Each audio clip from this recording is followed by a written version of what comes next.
Hey guys, just near JHart Modelworks. It is time for another update on the Fujimi Enthusiast 1/24th scale Lamborghini 25th Anniversary Countach.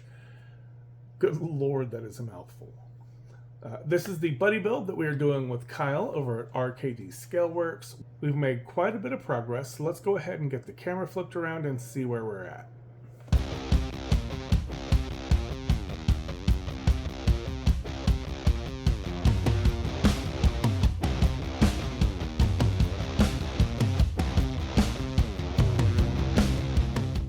Alright guys, before we get into all the good stuff on the update, I wanted to talk to an issue I found on the instructions.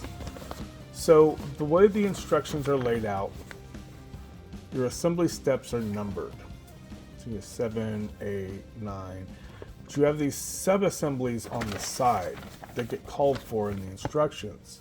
And these are done by letters. So, for instance, you've got your intake, carbs, and throttle body type setup here. That's B, and then that will get called out in the instructions. It'll call for those sub-assemblies. You know, your head assemblies are C and D, and so it calls for C over here and D over here.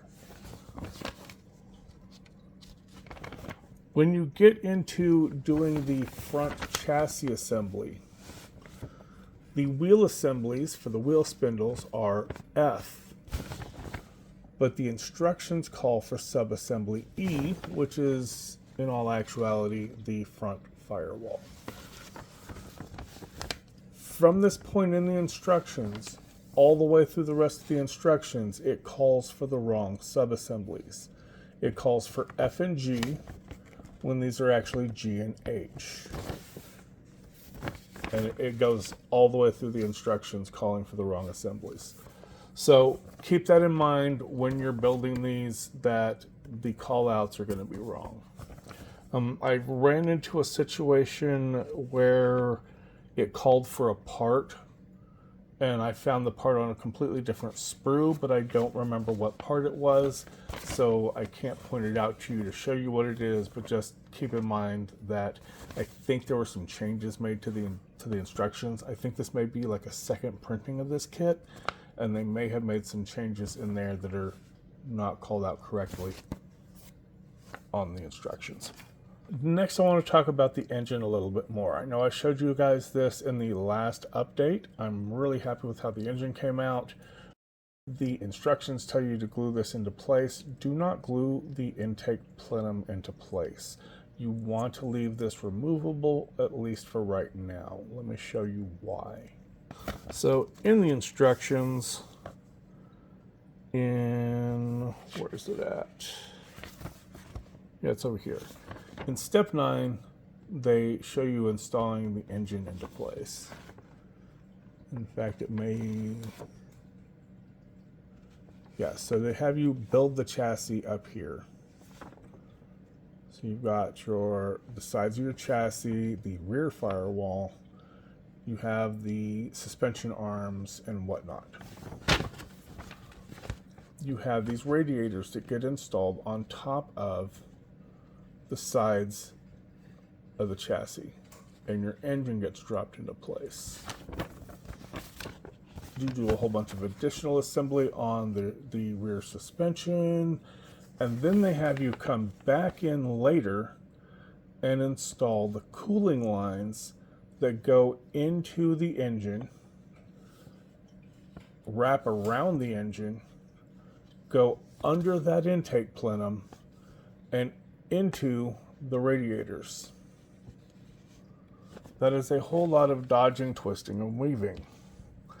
To make it worse, if, like me, you have wired the distributor, you will now have plug wires that you need to navigate around as well, because your upper coolant line goes here, your lower coolant line goes down there. So your engine is going to sit in your chassis roughly around here. This is going to be sitting around like that. You have to try and get under that, over this, under this, weave into here to hit a radiator that's going to be sitting right back here, and get into those openings in there. Now, if you can take the plenum off, that opens this whole section up so that you're not having to dodge and weave.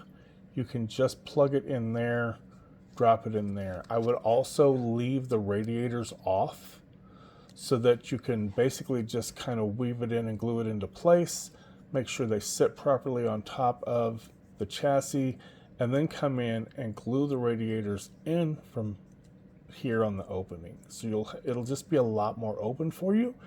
And then once you're done with all of this assembly, then you can come back in, drop your intake plenum into place, and glue it on.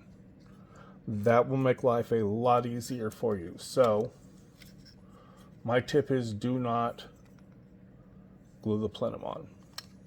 Now for the updates. We have clear coat, and it is gorgeous. Not gonna lie, I'm really happy with the clear. We did have a little bit of an issue. We had a few issues, but that's okay. It's not that big of a deal. So I realized I was out of 2K clear coat. Okay, very little left. I have some. I can do some small things, but I can't really do like a full body. So I took it to Diedrich, my buddy who runs his own paint and body shop, Clown House Customs. Yeah, that looks really, really good. I'm super happy with that. Now, Diedrich was awesome. He said, hey, I got you, bring it to me, I'll clear it for you. So I brought it to him, and I had him on the Tamiya stand. I don't know if, D just maybe hasn't experienced that stand, or maybe he just wasn't thinking, but he picked it up from the base, and the top came off, and this corner of this bumper right here hit the cement and completely ripped the paint off. And he didn't see it, I didn't see it. He said it was fine, and he cleared the body. I got it home, and I realized that there was damage here. So what I did was I masked off just the bumper, and I sanded everything nice and smooth. I didn't sand down to the plastic or anything crazy like that. I don't even think I really broke the clear, but it was kind of rough on this corner, so I sanded all that smooth. I did have to re-scribe through here to get this line back because in my sanding it did get a little bit of thin, but we got that taken care of. And then I went in and I re-primered the bumper. I resprayed the bumper exactly the same way that I did the body. 4 coats of color, 3 coats of primer, 4 coats of color, 4 coats of the tint coat, and then I was able to 2K clear over it, and it matches perfectly. I'm really happy with the results. Now, the one issue I do have is that it's really, really white in those panel lines, and there's not much that I can do about that from a paint perspective. Now, option 1 is to hit this with a panel liner and just darken it up, but I don't really want to do that. I don't want to use black panel liner on this car. I feel like black is going to be far too aggressive, and it's just it'll be jarring with these body lines to have that black in there. So what I'm going to do is I'm going to pick up an acrylic panel liner. It's for figure painting, and I forget who it's from. I'll show you when it comes in. It's coming in like next week sometime, I believe. But they call it an ink, a dipping ink or something like that. It's from Green Stuff World. That's where it's from. So I'm going to take that and I'm going to try and brush that in here and see if, after it dries, I can come back and clean it off of the surfaces and just get that dipping ink down in there and get that to darken those lines up and see if we can make that white jarring edge. Actually, it's gray. It's primer is what you're seeing. But we're going to hopefully be able to get that to go away. If that doesn't work, then I will pick up an actual purple that's somewhat close in acrylic paint over it, and again, clean off the surface, because with this 2K down, I'll just be able to clean everything off that 2K, and it'll just leave that nice and dark in there. But that's my plan for how I'm going to fix that. So that is going to be a wrap up on the body. One thing I do have an issue with is that I did break one of these. I actually broke it during prep, but you can really see it after that 2K went down. So what I'm going to try and do, I've got some super glue in between here. I'm going to try to sand this somewhat smooth, and then when I do the black over it, hopefully it covers up at least enough not to be just god awful. We shall see though. There is quite a bit of dust in it. Again, live in Texas, dust is just a way of life. And there's a little bit of orange peel in here as well. Nothing we can't take care of. We're just going to have to do a little extra sanding on it to get everything nice and flat. Then when we polish it back up, it should come up with a really nice shine. I'm not going to go crazy with it. I'm going to hit all these big flat surfaces. So I'm going to be hitting like this. I'm going to be hitting the top of this and the top of this, you know, these fenders right through here. We're going to come in and get these big flats. Just hit these big flat surfaces and try to avoid any sharp edges. And I'm going to try to avoid these vents because the clear is going to be thin there and we're not wanting to burn through and damage our paint, but we do want to make sure we get a nice shine on all these big flat surfaces. Now, as you saw earlier, our front chassis is complete. We do have the pivoting wheels here, so that articulation works. The way they do this cross member in here, they've got these little ridges on the top, and when I was trying to articulate it, those ridges hit that and it just stopped. So it was like you were supposed to build it at the angle you want it and just weren't supposed to move it, I guess. I'm not entirely certain. I sanded those ridges off the top. Now you kind of see they show the diagram of the ridges in there. I sanded those off so that I can make it go side to side. On top of the articulation, the wheels themselves, the hubs spin. So that works.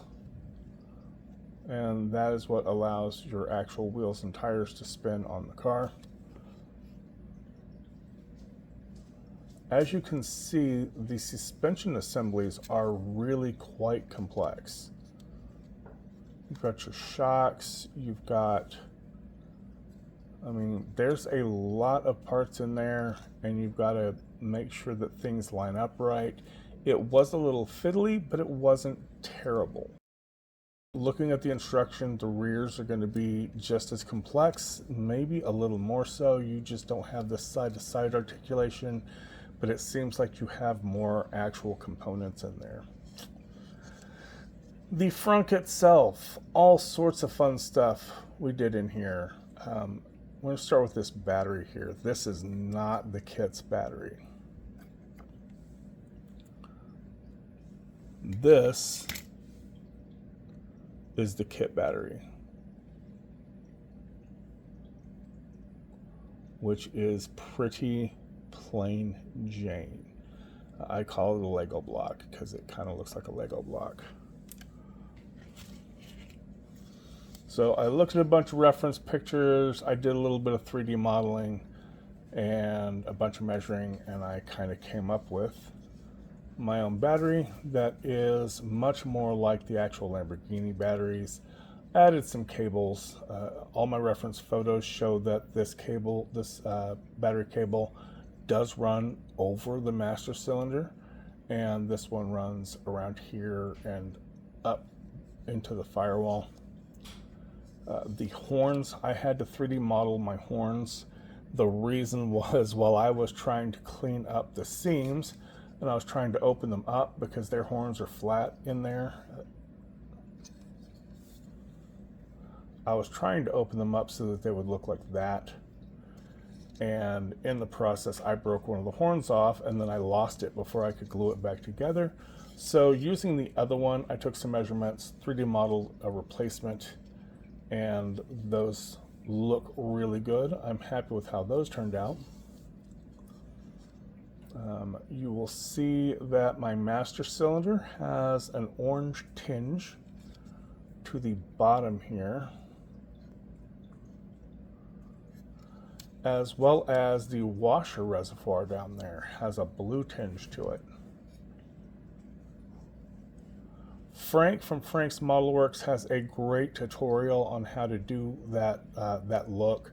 I've been doing it for a couple of years, but rather than trying to reinvent the wheel and do the same video that he just did, I'm just going to link you to his video down in the description. Go check out Frank's video. It is a great tutorial on how to do this. One thing I do that Frank doesn't do in his video is after I get my color on the bottom and I unmask everything, I come back with a brush and some of the white paint, and I just dry brush the corners, because if you look at reference photos on a lot of these plastic master cylinders and reservoirs, well, the brake fluid reservoirs and the plastic washer fluid reservoirs, you'll see the plastic on the corners is a little thicker, and so you don't see the fluid through the corners like you do through the sides. So dry brushing the corners like that just brings back that white just a little bit and gives you that illusion that it's a little thicker on that corner and you're seeing the fluid in there. So we've also got our spare tire in here, which I did all sorts of chipping on. I put a little silver inside the lug nut holes so it would look like they've been on and off the car a couple of times, and then I covered all of that up with some ribbon and some photo etch to replicate the tie-down straps that are in there. So these aren't in the kit, but I really wanted them, so I added them. I just scratch built some straps with some ribbon. There is a hose that runs from the washer fluid reservoir and comes out back over here, as well as, you know, the openings for the battery cables. I ran also a little bit of 26 gauge wire right along here off of this. I think this is an air conditioning compressor or condenser or something like that. It has those copper little points on there. There's a couple of hoses that go in here, and I just covered the top one so that you can still see in there, but that replicates that look. So yeah, that's the progress for this week. Our next steps from the instructions, it looks like we're going to start working on the rear end of the chassis, getting the engine in, all the stuff that I had showed you earlier, and then from there we'll move into the interior. So that's going to be a wrap for this video. Check out Kyle's channel over at RKD Scaleworks. He's doing a buddy build with me on this. He's got a really nice unboxing over there. He's got some other videos because he's got a couple other buddy builds going on and group builds and stuff like that. All great stuff. So go ahead and check him out and give him a subscribe as well. Thanks for hanging out with me, guys. I always appreciate you watching the videos and taking time to share the hobby with me.